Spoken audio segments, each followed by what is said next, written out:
Murojok, Pacaran dari Balik Dinding. Novel karya Syukri Muhammad Syukri. Sambil menikmati kehangatan, aku merebus seteko air.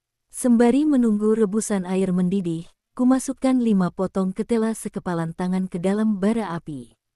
Seperti itulah rutinitasku menjelang masuknya waktu subuh.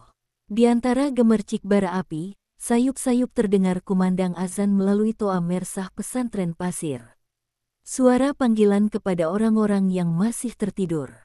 Suara merdu sang muazin begitu jelas terdengar sampai ke celah rumahku di Buntul Dedecer, bukit kecil yang terletak ratusan meter di utara mersah itu. As-salatu khairum minan naum, pekik muazin yang memberitahu kepada semua warga bahwa salat itu lebih baik daripada tidur. Berbekal obor dari seiris kerak pinus, aku bergegas ke Teta Juren, pancuran air di belakang rumah. Airnya mengucur deras, bersumber dari mata air pegunungan. Kucuci kedua telapak tanganku, lalu kuteguk untuk berkumur-kumur. Rongga mulutku serasa berisi sebongkah es. Gigi dan gusiku sangat ngilu. Kutahankan sekuat tenaga karena berwudu merupakan salah satu rukun dalam mendirikan salat. Usai salat subuh, kulipat sajadah sambil melongok ke dalam teko. Air di sana sudah mendidih. Kuangkat teko itu setinggi kepala.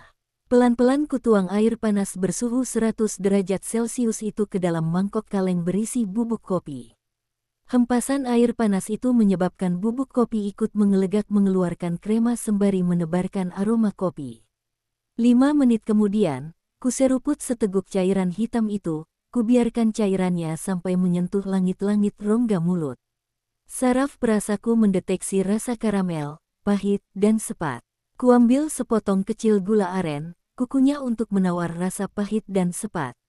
Pelan-pelan rongga mulutku didominasi oleh rasa manis. Ngopi dengan cara ini disebut kopi kertup, tradisi minum kopi turun-temurun di dataran tinggi Gayo. Ketela bakar adalah, teman, kopi kertup paling nikmat. Selain gula aren, dominasi rasa manis ketela dapat menetralisir rasa pahit kopi. Bagiku, pasangan menu ini adalah sarapan pagi sebelum berangkat sekolah. Cukup 3 buah ketela bakar ditambah semangkok kopi kertup, perut sudah terasa kenyang sampai siang. Tumben, bangun cepat pagi ini, Niko. Suara seorang perempuan memecah kesunyian. Aku berbalik ke arah sumber suara yang sangat kukenal sejak bayi. Suara ibu. Dia keluar dari pintu kamar sambil menyanggul rambut yang tergerai sampai pinggang. Perempuan bermuka bulat, bertubuh gempal, masih terlihat cantik meski sudah termakan usia. Masih kuingat, punggungnya tempat aku bergayut sampai umur 3 tahun. Kemanapun dia pergi, apapun dilakukan, aku tetap digendongnya dengan sehelai kain batik panjang. Tak terbayangkan, betapa kuatnya perempuan bernama Sari itu. Namun, aku tak pernah memanggil nama asli perempuan perkasa itu. Dia selalu kupanggil Ine, terkadang Ne, panggilan ibu dalam bahasa Gayo. Dingin kali, Ne, jawabku sambil merapatkan 2 telapak tangan ke bara api. Gunakan kedua selimut itu, kata ibu. Sudah, keduanya basah seperti baru dicuci, jawabku. Oh, itu pasti terkena embun, jelas ibu sambil berjalan ke tungku dapur.